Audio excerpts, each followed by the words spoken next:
சுதந்திரப் போராட்டத்தில் முதல் குரல் கொடுத்த வீரபாண்டிய கட்டபொம்மனின் தளபதியான பூலித்தேவனின் வம்சம் என்பதால் தமிழ்நாடு அரசு வழங்கிய தாமிரப் பட்டயத்தை பரம்பரை வழிவந்த பெருமையோடு வைத்திருக்கும் இவர் ரவி.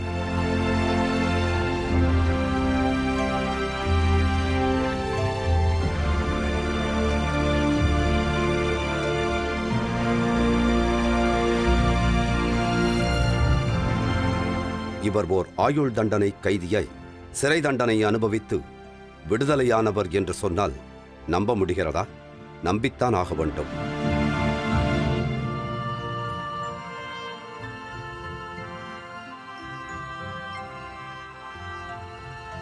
இந்த ரவி மிகப்பெரிய குடும்பத்தில் பிறந்தவர்.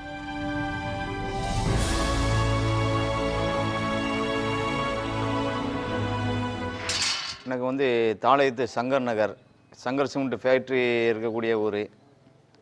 நான் பிறந்து போனதே அந்த ஊர் தான். எங்கள் அப்பா சங்கர் சிமெண்ட் ஃபேக்ட்ரியில் ஒர்க்கர். அண்ணன் தங்கை என பாசப்பிணைப்பிலே தவழ்ந்த குடும்பம்.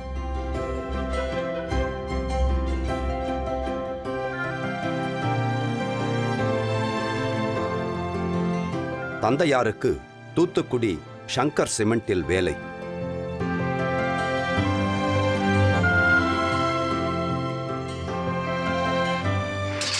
எங்கள் அப்பாலாம் ரொம்ப கஷ்டப்பட்டு எங்களெல்லாம் வளர்த்தாங்க.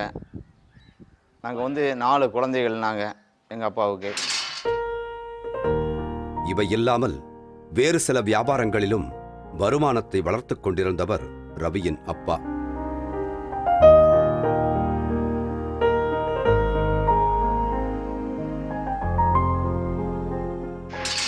எங்கள் அப்பா 60 குடும்பத்தை வளர்த்தாள். 60 குடும்பம் வீட்டில் எல்லாமே செய்வாங்க. நன்மை துன்மை எல்லாமே, ஒரு அரிசி பருப்பு வாங்கி கொடுக்க, தீபாவளி பொங்கல் அந்த மாதிரி இதுக்கு எல்லாத்துக்குமே செய்வாங்க. 60 குடும்பம் மரம் வெட்டி கறி மூட்டம் சங்கர் சிமெண்ட் ஃபேக்ட்ரியோடைய மர கான்ட்ராக்டு கார்பேட்டில் கார்பேட்டுன்னு ஒன்று இருக்குது சங்கர் சிமெண்ட் ஃபேக்ட்ரிக்கு. அது மூலதனம் சிமெண்ட்டுக்கு. அதுக்கு கறி எக்ஸ்போர்ட்டு எங்கள் அப்பா தான் பண்டாரத்தவர்னா தாளையத்தில் சங்கர் சிமெண்ட் ஃபேக்ட்ரியில் தெரியாத ஆள் கிடையாது. அதனால் ரவியின் இள வயது எப்படி இருந்திருக்கும் என்பதை யார் சொல்லித் தெரிய வேண்டும்? கேட்டதை வாங்கித் தரும் அப்பா, கேட்காமலே பாசத்தை அள்ளித்தரும் தாய் என சிறு வயது ரவிக்கு சிறகடிக்காத குறையாய் பறந்து கொண்டிருந்தது.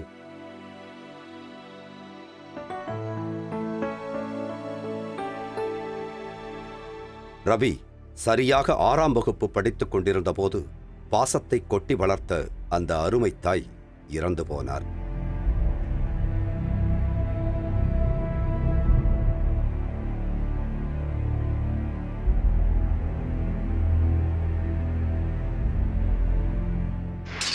எங்கள் அம்மா நான் 6 படிக்கும்போது எங்கள் அம்மா தவறி போனாங்க. அப்போ செல்லமாக பார்த்துக்கிட்டாங்க. அதில் தான் என்னுடைய கவனமே குறைஞ்சி போச்சு. அப்பா அம்மா தவறி போய் தாய் இல்லாத பிள்ளையே அப்படின்னு சொல்லி அடிக்க மாட்டாங்க. தாய் இல்லாத பிள்ளைய அடிக்கக்கூடாது அப்படின்னு சொல்லி அதை செல்லமாக வளர்த்தாங்க. நமக்கு என்ன தேவையோ அதை பூர்த்தி செஞ்சாங்க. ஆனால் அதில் தான் நம்ம அணைச்ச விட்டு செயற்கைகள் சரியில்லாமல் அதாவது தாய் இருந்தால் அதோடைய அன்பு வேற. தகப்பன் சத்தம் போட்டாலும் கேட்க மாட்டான். தாய் இல்லாத மகன் என்ற பரிவால் ரவிக்கு அதிக இடம் கொடுப்பதும் கண்டிக்காமல் விடுவதும் தொடர்ந்தது. அதன் விளைவு கூடா நட்பால் கேடாய் முடிந்தது பள்ளி படிப்பு.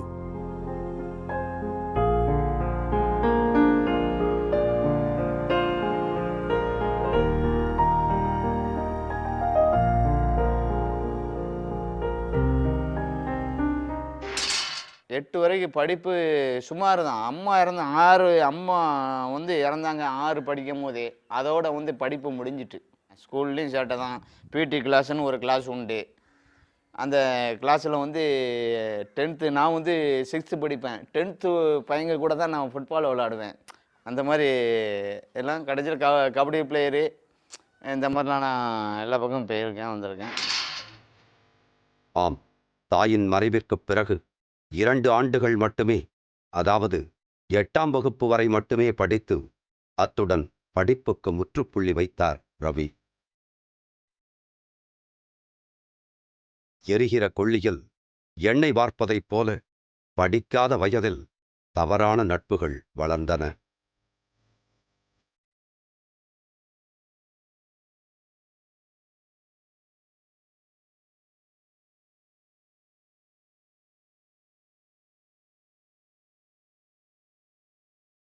இதற்கு மேலும் வாய்ப்பாக ஆட்டோ தொழில் உதவியது.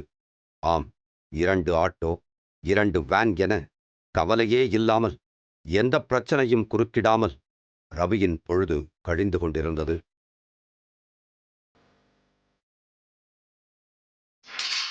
8க்கு மேலே படிக்கல, மோட்டார் தொழில். ஆமாம், 2 ஆட்டோ, 2 வேனு வச்சு ஸ்கூல் ட்ரிப்பு எடுத்துகிட்டு இருந்தோம். ஸ்கூல் ட்ரிப்பு தொழிலாக தான், மோட்டார் தொழில்.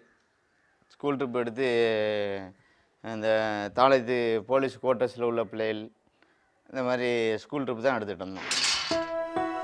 வருமானத்திற்கு குறைவில்லை. இந்த வருமானத்தை வைத்துதான் தேவைகளை பூர்த்தி செய்ய வேண்டும் என்ற அவசியம் இல்லை. 4 வருஷம் தொழில் அது அப்படி இப்படிமா தான் போயிடுச்சு. அதனால் ஒன்றும் ப்ராப்ளம் கிடையாது. தொழிலை வச்சு தான்னு கிடையாது. எங்களுக்கு யாருக்குன்னே பூர்வீக சொத்துக்கள் உண்டு. எங்களுக்கு கஷ்டம் கிடையாது, அவ்வளோதான். இப்போ எந்த அளவு கஷ்டப்படணுமோ அந்த அளவு பட்டுட்ருக்கு.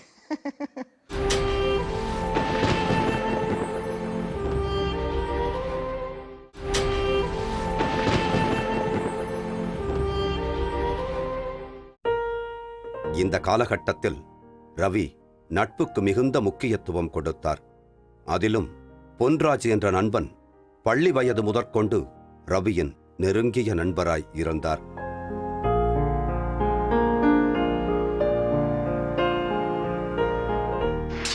ஃப்ரெண்ட்ஷிப்னா என்ன, அவங்க வீட்டுக்கு நான் போவேன், அவங்க அம்மா என் மேலே பாசமாக இருப்பாங்க.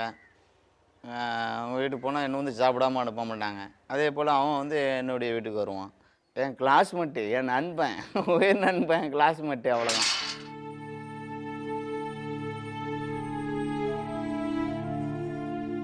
அந்த நண்பன் பொன்ராஜின் மூலமாய் ஒரு பிரச்சனை விஸ்வரூபம் எடுத்து வந்து ரவியின் முன்னால் நின்றது.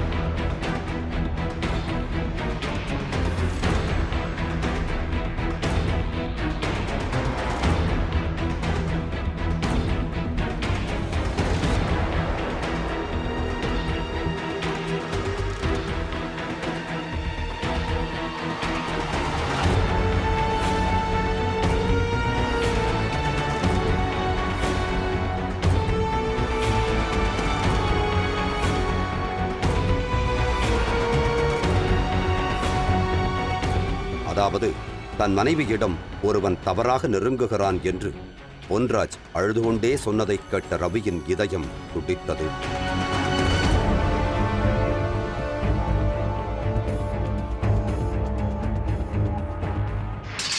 ஃப்ரெண்டோடைய மனைவி அவன் ஒய்ஃபுக்கிட்ட ஒருத்தன் பிரச்சனை பண்ணிட்டான்னா அவளை ரொம்ப டார்ச்சர் பண்ணி இது பண்ணிட்டான். அவனால் முடியாது, என்கிட்ட நான் உயிரோடு இருக்கவா வேண்டாமா அப்படின்னு என்கிட்ட சொல்லவும், சரி வேறு வழி இல்லை அப்படின்னு சொல்லி நானும் எனக்கும் சரி நல்ல நண்பன்.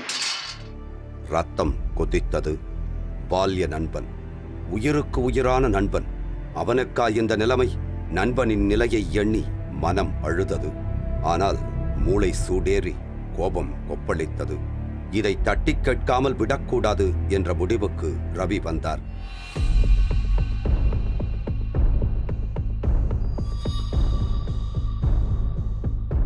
யார் அந்த நபர்?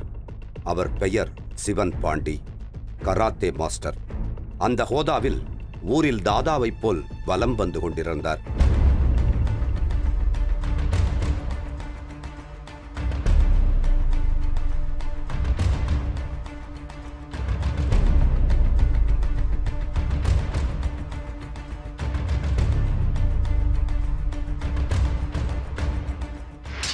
கராத்தே மாஸ்டர் அவர் வந்து சேட்டை பிடிச்ச ஆள், ரவுடிச லைனில் உள்ள ஆள்.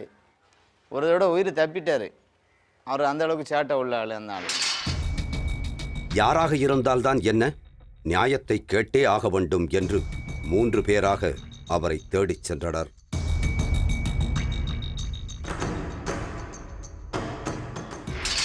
கொலை பண்ணன்ட்டு வந்து போகலை. தஜலாக ஆட்டோ தூக்கிட்டு போகிறோம். இந்த இடத்துல குளிச்சுட்டு இருக்கான்ப்பா அப்படின்னாங்க. சரி போவோம் அப்படின்ட்டு 3 பேர் போனோம். 3 பேர் போய் நத்தம் நிறையங்குறிப்பு ஆறு அருவங்குளம் அந்த ஆற்றுல வந்து குளிச்சுட்டு இருந்தான். Karate master black belt. எப்போ அவன் பேர் சிவன் பாண்டி. அப்போ சொந்தக்காரன் தான், அடுத்த ஆளும் கிடையாது.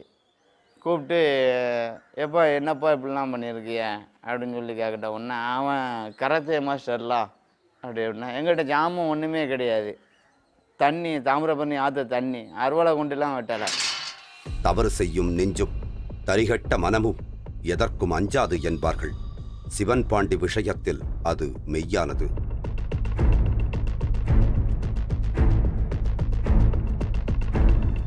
தன் தவறை நியாயப்படுத்தி பேசினார். உள்ளுக்குள் கொந்தளித்துக் கொண்டிருந்த ரவியின் கோபம் வார்த்தையாய் வெடித்து தெரித்தது. விளைவு வாக்குவாதம் முற்றியது.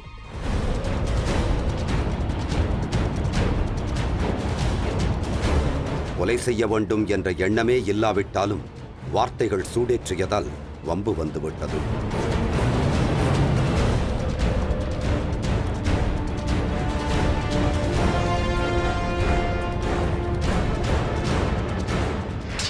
எப்பா என்னப்பா எதுக்குண்ணே என்ன தெரியும் என்னண்ணே அப்படின்னாங்க. எப்பா அவன் ஒய்ஃப்கிட்ட ஏன்பா பிரச்சனை பண்ணிகிட்டு இருக்க நீ? தேவையில்லாத பிரச்சனை. அவனுக்கு 2 குழந்தை இருக்குது. எதுக்கு நீ இந்த மாதிரிலாம் பண்ணத? அவன் ஒய்ஃபு நீ எதுக்கு வந்து பேச அப்படிங்கிற மாதிரி ஆக்ரோஷமாக பேச வந்து. ஆனால் எமோஷன் ஆகி அறுவாள் ஆயுதம் ஒன்றும் கிடையாது, எதிர்பார்க்காம போச்சு. ஆமாடா செடியோடு அப்படியே வச்சு அமுக்கி அவனை வந்து கொன்னாச்சு. அவ்வளோதான்.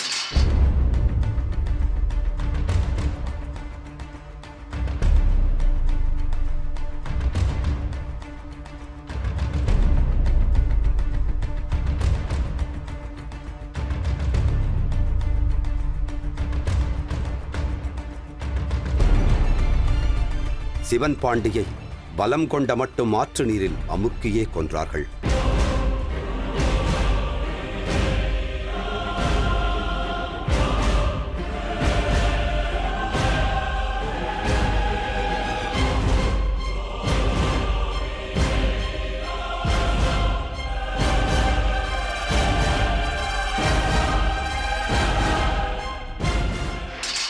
காரணம் என்னென்னா, ஒரு பொன் பிள்ளைய வாழ்க்கையை கெடுத்திருக்கேன். அவங்களாம் சமுதாயத்தில் வாழக்கூடாது, அம்மா வாழக்கூடாது. நான் வாழ்க்கையை அழிச்சிட்டு வந்திருக்கேன். ஆயுள் தண்டனை விதித்தது நீதிமன்றம்.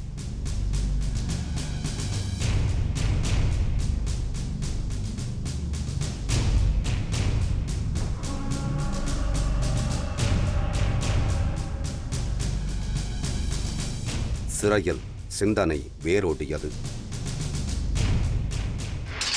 என்ன மனத்தடம் உள்ளவன், நெஞ்சு தடம் உள்ளவன், இவன் தான் வந்து சிறையில் வந்து கழிச்சிட்டு வர முடியும். என்ன 10 நாள் 5 நாள் உள்ளே இருக்க முடியாது, அழிஞ்சிருவான். செய்தது சரியா என்ற நீதி விசாரணை ரவியின் நெஞ்சுக்குள் நடந்தது. நண்பனுக்காக வேலையை விட்டுக் கொடுக்கலாம், நினைத்து பார்க்க முடியாத அளவுக்கு பணத்தை கொடுக்கலாம், ஆயுள் முழுக்க ஆதரவாயிருக்கலாம். யாராவது நண்பனுக்காக கொலை செய்துவிட்டு ஆயுள் தண்டனை அனுபவிப்பார்களா? இந்த சிந்தனை சிறையில் பூத்தது ரவிக்கு.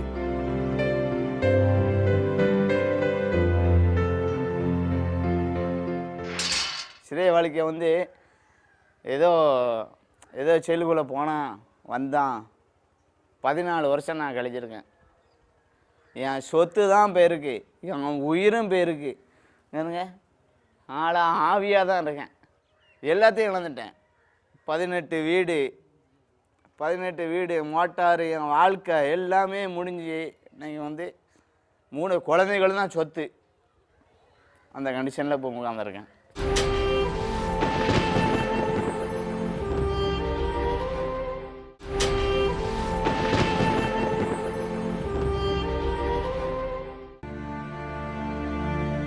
நட்புக்காக எது எதை செய்யலாம் எதை செய்யக்கூடாது என மனதில் தெளிவு பிறந்தது.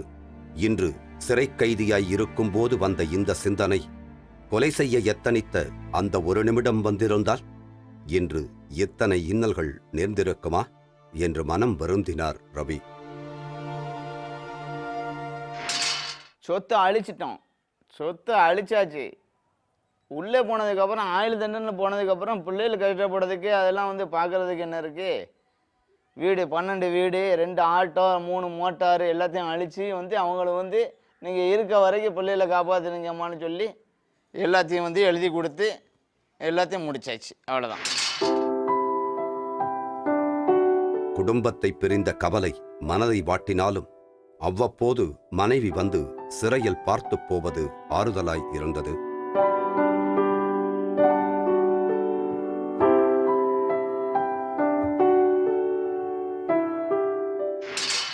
என் மனைவி மட்டும் வரல அப்படின்னா நான் இல்லை.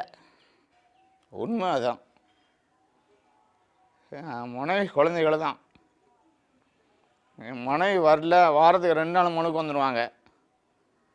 என் மனைவி வரல அப்படின்னா நான் மனத்தடத்தோடு அங்கே இருக்க முடியாது. ஆயுள் தண்டனை லேசாக வந்து நீங்கள் வந்து இப்போ நீங்கள் கூட வந்து லேசாக பேட்டி எடுத்துகிட்டு போயிடுவீங்க. ஆயுள் தண்டனை சாமானியமானது கிடையாது. ஆயுள் டக்குன்னு இப்படி வந்து மனசை விட்டுட்டான் அப்படின்னா அவன் அந்த இடத்துல இறந்துடுவான். கைதி சாவு, காக்கா சாவு எங்க சிறையில். கை நிறைய காசு, கவலையற்ற வாழ்க்கை, அழகிய குடும்பம் என சுதந்திரமாய் சுற்றித் திரிந்த ரவிக்கு சிறை வாழ்க்கை எத்தனை கொடுமையானது என்பது நன்றாகவே புரிந்தது. நட்பெல்லாம் ஓர் எல்லை வரைதான். எல்லை தாண்டினால் நட்பும் வேஸ்ட் என்ற மனநிலைக்கு ரவி வந்தார். நண்பம்லாம் சொல்லுது வந்து வேஸ்டான கதை. நண்பம்னா அந்த அந்த நிமிடம்தான். அதுக்கப்புறம் வந்து எல்லாம் சொந்த பந்தம் அதெல்லாம் அது பேசவே வேஸ்ட். சிறை வாழ்க்கை இதைத்தான் இவருக்கு கற்றுக் கொடுத்திருந்தது. சுமார் 14 ஆண்டுகள் சிறை தண்டனை அனுபவித்து விடுதலையானார் ரவி. என்ன வேஸ்டானது நண்பர். அது வந்து அவன் குடும்பத்தை வந்து அவன் தான் பார்க்கணும். அறியாமையில் செஞ்சது. இன்றைக்கி வந்து என்னுடைய குடும்பம் 3 குழந்தைகள். நாங்கள் கஷ்டப்படுதோம், அவ்வளோதான். நான் கஷ்டப்படுதேன். எல்லா சொத்தையும் நான் இழந்திருக்கேன். நண்பன் வந்து அன்றைக்கி வந்து அவனுக்காக செஞ்சேன் ஒரு புறம். இருந்தாலும் வந்து சொத்தை வந்து இழந்திருக்கேன்.